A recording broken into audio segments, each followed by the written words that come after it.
Allez, salut à tous, on se retrouve pour une petite vidéo. Cette fois-ci, c'est la Parkside qui m'a lâché. Bon, elle a duré plus de 2 ans, hein. Je m'en suis pas excessivement servi, mais j'ai voulu couper des lambournes de bois de terrasse. Et en fait, le bois était tellement dense que ça a lâché. Donc en fait, ce qui s'est passé, elle tournait dans le vide. Et la pièce qui a cassé, c'est celle-ci, vous voyez, ce petit écrou qui était censé être là. Et qui permettait à l'engrenage du moteur, derrière il y a des dents comme ça aussi, de pouvoir accrocher les dents. Du coup il était légèrement décalé et le moteur tournait dans le vide. Donc j'ai tenté plusieurs techniques. Dans un premier temps j'ai voulu percer l'intérieur pour remettre une vis, créer un pas de vis, mais impossible, la matière est trop solide. C'est ce petit boulon, vous voyez, qui était censé, vous voyez, il a cassé carrément ici là, il venait là. Donc du coup, impossible de percer, le forêt ne rentrait pas, il partait sur le côté, il fallait un trou hyper centré, donc mission impossible. Ce que j'ai fait tout simplement, j'ai mis un point de soudure. Bon, le truc, le roulement, extérieurement, il a lâché, mais j'ai fait un gros point de soudure, de toute façon cassé pour casser, on verra bien ce que ça donne. Quoi qu'il en soit, là ça tourne, on verra combien de temps ça tient. J'ai essayé de chercher la pièce sur internet, elle n'existe pas, ou j'ai pas la référence.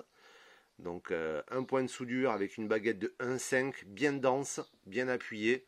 Je vais nettoyer un petit peu ce qui reste dessus là. Et je vais la remonter puis on va voir si ça fonctionne. Donc juste la petite astuce là, je viens de tout remonter. Voilà, j'ai bien graissé tout ce qu'il faut. J'ai remis les axes. J'ai vérifié qu'en tournant ici, mon pignon suivait bien. Bon, il y a toujours un petit temps mort. Mais voilà, le système doit tourner hyper vite. Voilà. Au niveau de la vis à l'arrière, bon, le métal, au niveau de la vis arrière, là, ça je vais le nettoyer.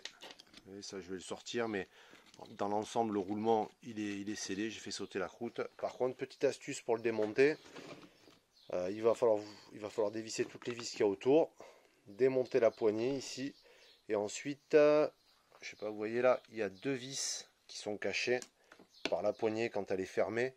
Donc il faudra bien vérifier si vous n'arrivez pas à ouvrir, que vous avez démonté tout l'ensemble. Ce sont ces 2 vis qui bloquent et il n'y a pas de clip, il n'y a rien. Donc il vous suffit simplement d'ouvrir et de déboîter la machine pour accéder à ces 2 vis. Et puis voilà, un petit poste à souder. Moi c'est une bricole que j'ai fait, c'est vraiment pour la sauver. On verra, ça tiendra le temps que ça veut.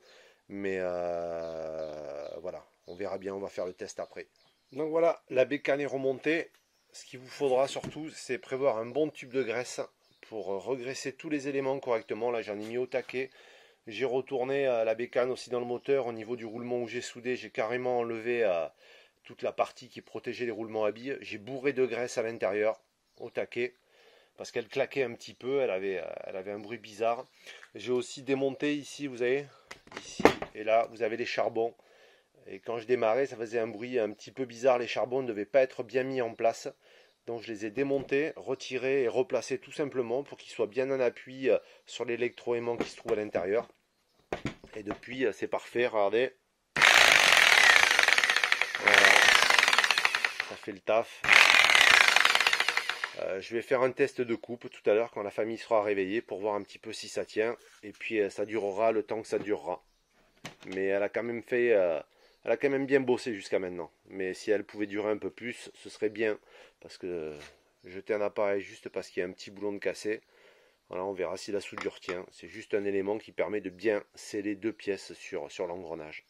Allez, on se retrouve sur la partie coupe. Donc voilà, résultat du test de cette pétouille. Je m'en suis servi déjà 3-4 jours de cette Parkside bricolée au fer à souder. Et vous allez voir, franchement, ça marche super bien.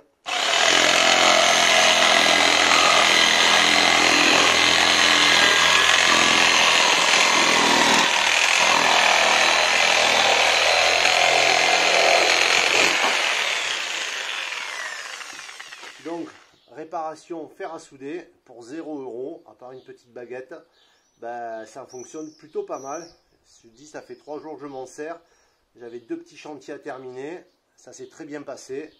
Elle tient et je pense qu'elle va finir sa vie comme ça. Voilà.